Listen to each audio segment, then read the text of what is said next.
आज मैं आप लोगों को एकादश स्कंध का 10वां अध्याय सुनाती हूँ, जिसमें ज्ञान योग का वर्णन है। ज्ञान की कुल्हाड़ी से लिंग शरीर को काटकर साधनों का त्याग, ऐसा जो ऊपर कहा गया है, इसी को समझाते हुए श्री कृष्ण जी कहने लगे, हे उद्धव जी, तीनों गुण प्रकृति के हैं, यानी तीनों गुण बुद्धि के हैं, आत्मा के नहीं। इससे सतोगुण को बढ़ाकर रजोगुण और तमोगुण को जीत लो।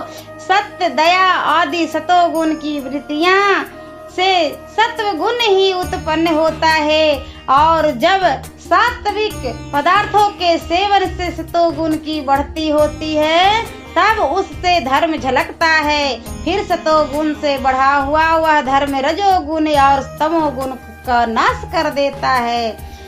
इन गुणों के नाश होते ही धर्म का नाश हो जाता है। 10 पदार्थों से ही तीनों गुण बढ़ा करते हैं।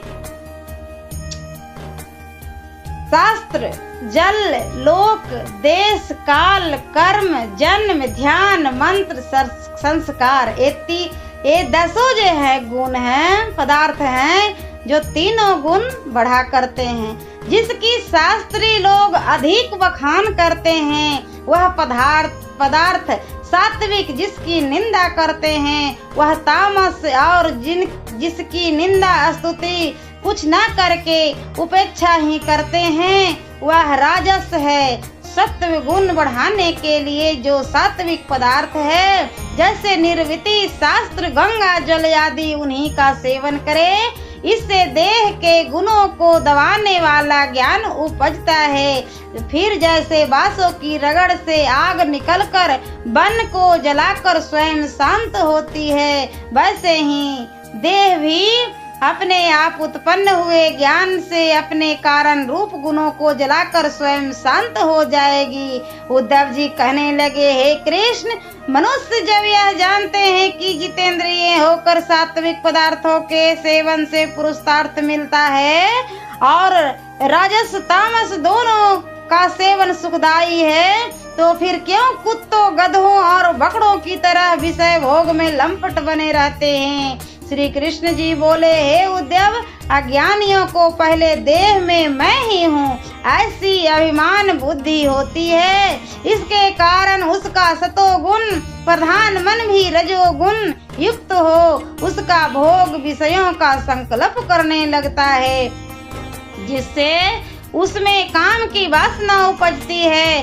तब रजोगुण में मोहित होकर वह कामी पुरुष विषय भोग का परिणाम दुख है, यह जानकर भी उसके पाने की कोशिश करता है। हे उद्धव जी, जो आत्मज्ञानी हैं, वे कदाचित रजोगुण और तमोगुण से मोहित हो भी जाए तो भी जब उन्हें विषयों का दोष मालूम हो जाएगा, तो वे मन को रोक कर विषयों से दूर हो जाएगा। मन का एक साथ बस में होना कठिन है, इससे उसे धीरे धीरे प्राणायाम आदि के द्वारा मुझ में स्थिर करे। हे उद्धव, सब ओर से खिंचा हुआ मन जिस प्रकार मुझ में स्थिर होता है, ऐसे योग का मेरे शिष्य सनकादि मुनियों ने कई प्रकार से वर्णन किया है। वास्तविक ज्ञान हो जाने पर उसका शारीरिक धर्म नहीं रहता, अर्थात फिर उसे देह की ममता नहीं रह जाती। उसके लिए देह,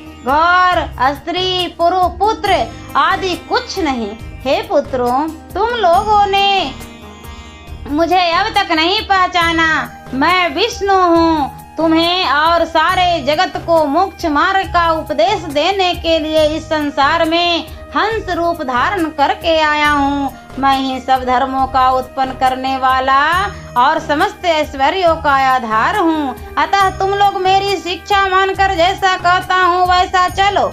हे उद्धव जी, इस प्रकार मेरे कहने पर सनकादिक ऋषियों का संशय दूर हो गया। वे बड़ी श्रद्धा के साथ मेरी स्तुति करके अपने लोक को गए, और मैं भी उनकी स्तुति सुनकर अपने लोक को गया। ओम नमो भगवते वासुदेवाय नमः। और एकादश स्कंध का 11वां अध्याय में अगले वीडियो में सुनाते हैं।